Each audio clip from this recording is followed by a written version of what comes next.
મોરલો બોલ્યો, મોરલે ટહુકો કર્યો ને તો કોયલ જોઈ ગઈ, કોયલ સાંભળી ગઈ, જોઈ શું ગઈ, સાંભળી ગઈ. ઓહો, મારો ટહુકો ને સામે ટહુકો મિચ થાય છે, મેચિંગ કર્યું થાય છે.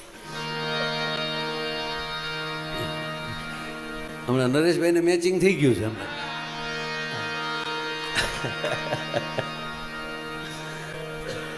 એટલે એ જે બાજુથી અવાજ આવ્યો ને એ બાજુ કોયલબેન ગયા. એ કોયલબેન ગયા ને ત્યાં મોરલો તો ઉડીને વયો ગયો, ત્યાં ઘૂડ બેઠેલું.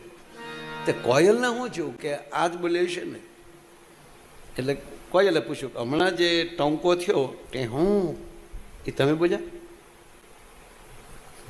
ઘૂડ કે ગોઠવાઈ જતું હોય તો હા પાડીને વાંધો નહીં. એટલે નરેશભાઈ ઘોડે એમ કીધું, એ ટંકો તમારો